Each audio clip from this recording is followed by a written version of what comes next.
What's going on YouTube? It's your boy Big D Money, and I'm back with another video. Um, I'm deciding to do a video to give my thoughts on um something I seen on Bleacher Report and something that Stephen A. Smith and his guest said on First Take. All right, what I seen on Bleacher Report was that someone close to Dan Snyder is saying that Dan replacement head coaches, you know, uh, in the off season, that he will be looking to go after is Mike Tomlin, Todd Bowles, and can't remember the guy name, the offensive coordinator of Kansas City. Um, to me, I would go Mike Tomlin all day, every day. And see, because with me, I mean, if we couldn't get Mike Tomlin, you know what I'm saying, Todd Bowles and the offensive coordinator of Kansas City, Fitz, you know what I'm saying, because they do a real good job. Todd Bowles being a defensive-minded coach, and an offensive coordinator of Kansas City, you know what I'm saying, showing, that he know how to build, put the right players in right places, and get the most out of his young quarterback, which is Patrick Mahomes. Um, but I will go with Mike Tomlin because um, for one, he has been consistently a head coach of a historic franchise.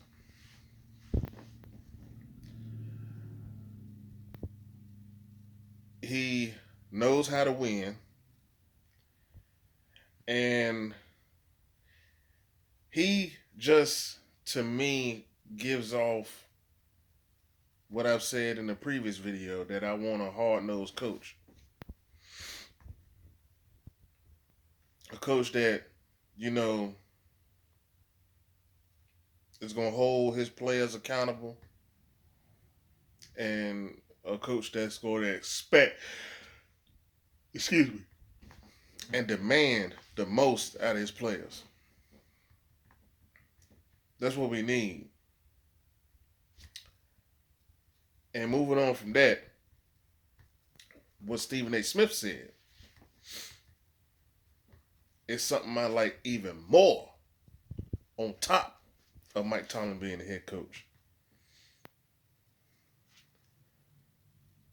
Is that for Daniel Snyder to give Mike Tomlin the same power John Gruden has in Oakland, which means he's not only the head coach, but he's in full control and in charge of uh, player personnel and stuff like that. So I feel like with anybody else, unless it's Bill Belichick or somebody, or maybe Andy Reid, Dan Snyder's not going to do that for anybody. But I feel like for Mike Tomlin, if they sit down in the offseason, especially after Bruce get fired, I mean, that's one. After Bruce get fired, you can go do that. Because if Dan Snyder fires Bruce, that would trigger that maybe Dan is finally waking up and want the team to be a winner. So you meet Mike Tomlin, you get him that power, give him that head, and then the guest of First Take said, well, he would blow everything up starting from the top and make Louis Riddick the general manager. Uh, I would do that too. But first, get Mike Tomlin. Then Mike Tomlin and will go out. Hey Louis, come on down here with me to DC, man. Help a brother out. Bam, they do that. Then and plus I feel like Mike Tomlin is the type of coach, he'll look at the roster and then be like, okay, I know some people who I need to bring in to get this defense right.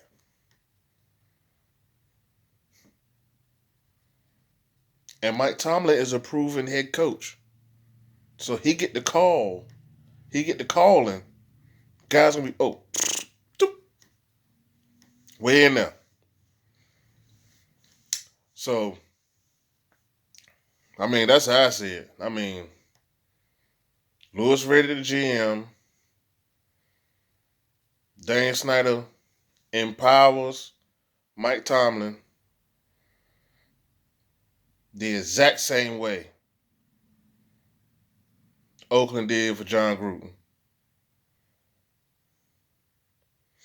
Allow then Mike Tomlin and Louis Riddick can build that staff and get rid of players and bring in players that make sense. That's how you reboot. That's how you reboot.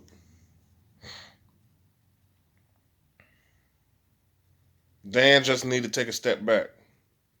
It starts with that. Everybody wants him to sell the team, sell the team, sell the team. It has to start with him giving up some power. Like Stephen A. Smith said, him investing into someone and believing in the product that that person is saying that they can make this team a winner. He has to invest in that person. Same way Oakland invested in John Gruden. And Mike Tomlin is that guy. And see, alongside with him and Louis Riddick, they'll know how to build this team and players and staff right. Because they both will recognize that this is a team that has the players. They have the players.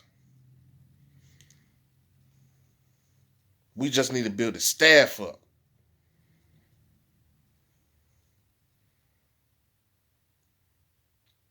So,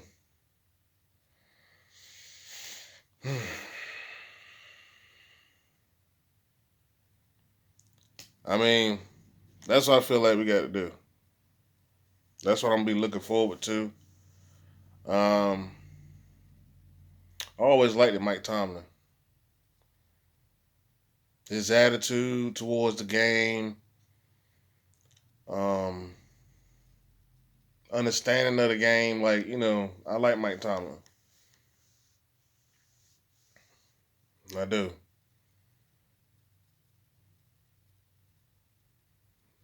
Just like I like Pete Carroll and other coaches like that. Like I like guys like that. That's how you jumpstart the fan base. You know what I'm saying? You going out being like, hey, Dan taking a step back, and then maybe uh 10, 20 years from now, he'll sell the team and go off into the sunset. But for right now, he needs to give up power, take a step back, let football people do football things. Dan, you go and travel the world for probably the 100 million time. Go buy a beach and buy some more boats and stuff like that, and we'll call you when you need to sign a check or something. Like that's it. Let football people do football people things. Let football people do football things, and I promise you, we'll turn this franchise around. Get these seats packed. Get the fan, cause to me, they talking about building a new stadium. It's kind of pointless to build a new stadium if you lost the fans. I'm sorry. Like, you'll lose a whole lot of money. You invest billions of dollars to relocate, build a new stadium, and then half of your fans don't show up. You have to sell out. That's like with Dallas. Like, Dallas had to sell their fans something.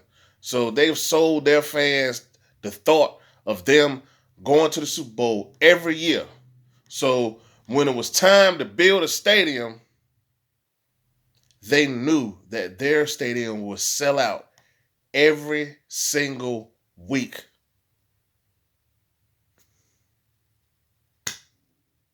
Because they sold their fans the idea. Regardless of what their record was the year before, they could have went 2-14, 3-13. Then, as soon as that season over, y'all know we're going to the Super Bowl next year. So you got to do something, and it starts with that. It starts with that. But this shit, boy, Big D Money. Please like and subscribe. All right. New to the channel, subscribe. Hit the like button. And leave me some comments. You know what I'm saying? So we can conversate a little bit. But I'm gonna finish doing my thing and I'll holler at y'all later, man. Peace.